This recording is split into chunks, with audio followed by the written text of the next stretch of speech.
This short video tutorial will illustrate the steps you can use to enroll for continuing education classes online. This will be available to you 24 hours a day, 7 days a week, and is a simple, easy, and quick way to enroll for classes without having to make a trip to the JCCC campus.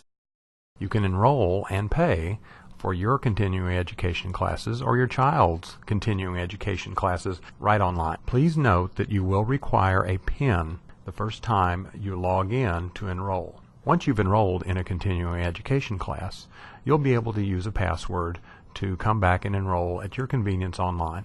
To obtain the PIN, please call 913-469-2323.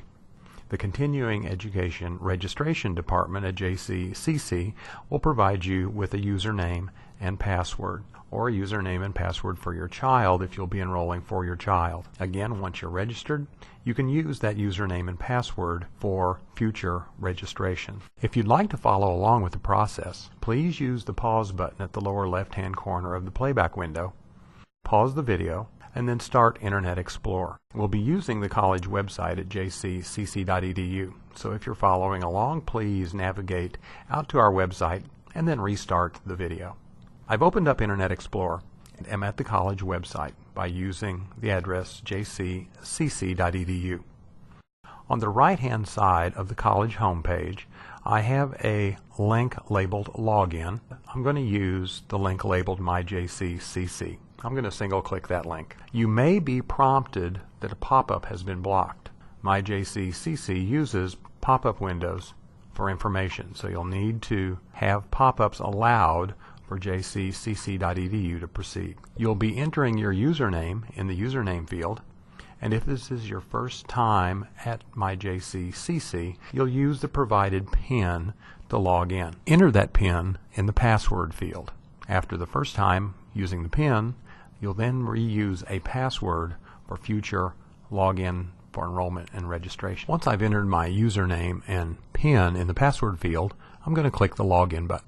The first time you use the PIN, you'll immediately be required to provide a new password. Please note that your password must be at least 8 characters in length. It must be less than 32, has to contain at least 1 letter and 1 digit. I'm going to enter that new password and confirm that new password now. When I've entered that new password, I'm going to click the button labeled Save Changes. After that, I'll be asked to provide a couple of secret questions and answers, and this will allow me to reset my password online if I do forget the password. By setting up the questions and answers, you'll be able to reset the password at your convenience rather than having to call the Continuing Education Registration Office during business hours. In the list, it notes some requirements for the questions and answers. Please note that your answers are not case sensitive and that duplicate answers are not allowed. I'm going to set up my questions and answers now. Once I've set up my questions and answers, I'll click the button labeled Submit Setup. I'll receive a confirmation, and I can use the link labeled Click Here to continue to move to the next step. I've now set up password for future use of My JCCC. What we'd like to do now is use the tab labeled Easy for Employee and Student Information. I'm going to click that tab once. You'll note at the top of the browser window that I have a message that pop-ups have been blocked. In Internet Explorer, I'll hover over that message. When it turns blue, I will click once, and I can either temporarily allow pop-ups or always allow pop-ups from this site. I'll now have 2 links that I can use here, and the link I want to use for enrollment is labeled Student and Financial Aid. I'll single-click that link. I'll be now presented with a page for Student Services and Financial Aid. Since we wish to enroll, we're going to use the link labeled Enrollment. We have a number of items here that we can use for enrollment. We're going to choose the link labeled Add or Drop Classes. The next step will be to select a term. On campus, a term means the time period in which classes take place. When I drop the list down, I'll have a couple of terms to choose from. We want to use the Continuing Ed term. I will click Submit. We have a heading at the top labeled Enroll or Add Drop. Note that we have the phone number for continuing education or non-credit enrollment and some instructions. What we wish to do is scroll to the bottom of the page. At the bottom of the page, we'll have a set of boxes labeled Add Classes Worksheet. This is in a part of the page labeled CRNs, or Course Reference Numbers. If you have a printed catalog from the college of continuing education classes, we list those CRNs with each class description. If you have those CRNs, you may enter them directly in the box and submit the changes, which will enroll you in those classes. In this case, though, we're not sure about the CRNs, so we're going to execute a class search by using the large Class Search button at the bottom of the page. When this page loads, we can review the way we can search for classes.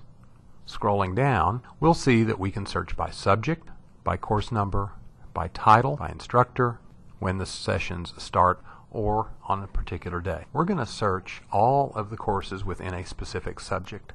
And I'm going to scroll down to the very bottom of the subject list, choose Youth and Talents, and then at the bottom choose the large Class Search button. The page refreshes and now shows us all of the classes that match that subject. As we look across, we see that we have a CRN number, we have a title, we have the days this class takes place and the times, the number of seats available, and the actual number of enrollments so far, and the number of seats left.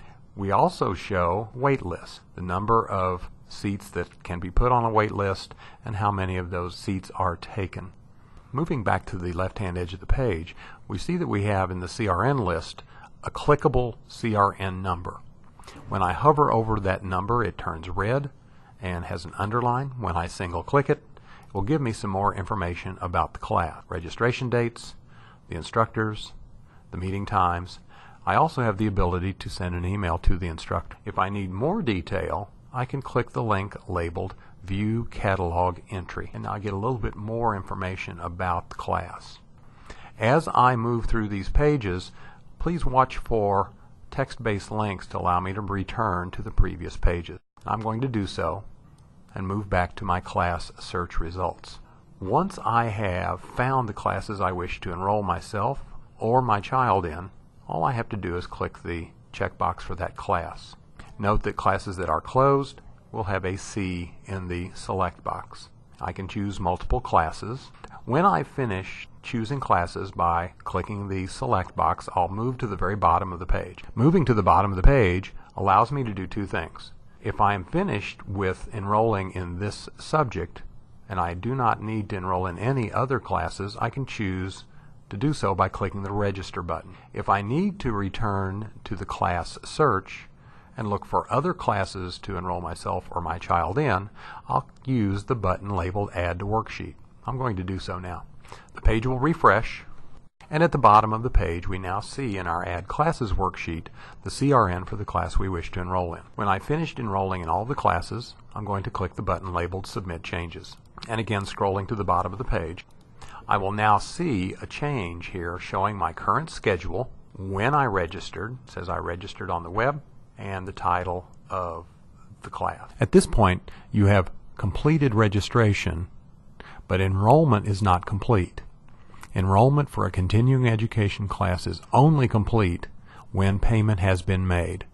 If you do not complete payment at this time, the registration will be dropped and your registration will be canceled. We can pay for classes very easily at this point. Moving to the bottom of the page, I'm going to find the link labeled My Finances, and I'm going to single click that link. We've left my JCCC and entered another section of the college registration system called My Finances. You may again have to allow pop-ups in order to proceed.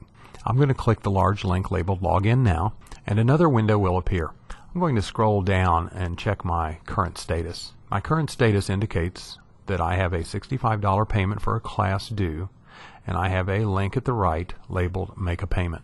I'm going to single click that link. I get a recap, and I can choose the link labeled Make a Payment.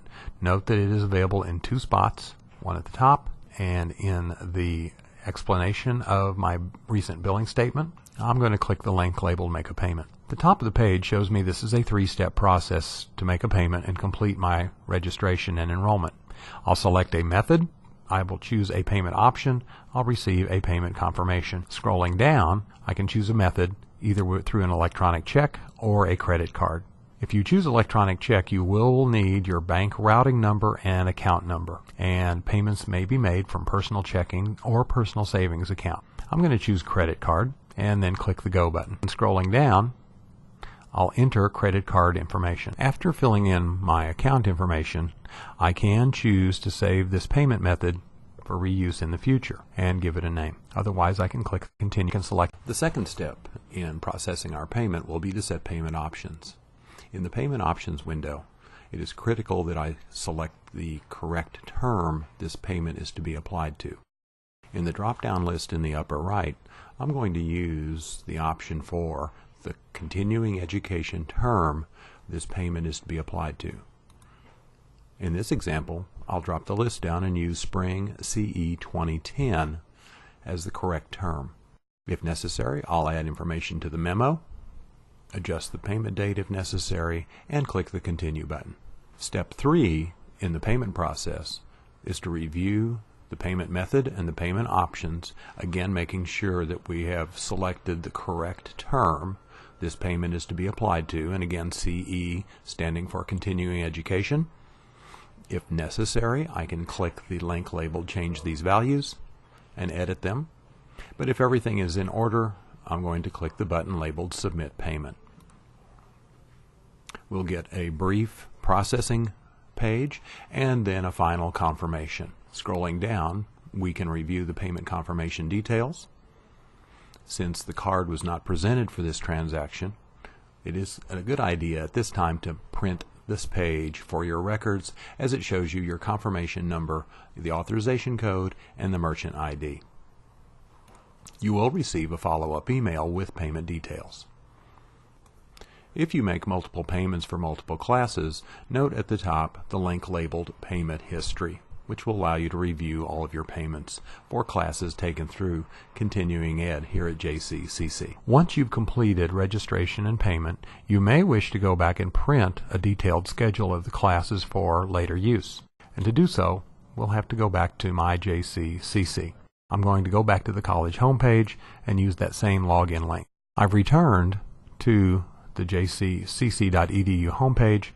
I'm going to use that login drop-down and again choose my JCCC.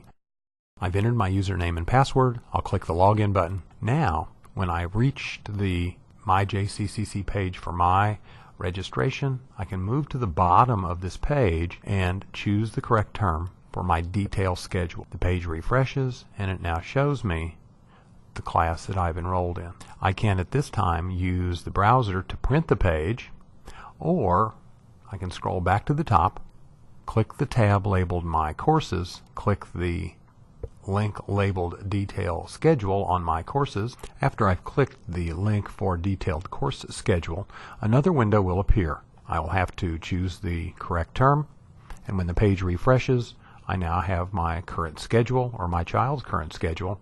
I can now print the page by going to the File menu and choosing Print in Windows, or by clicking the Print button in my browser.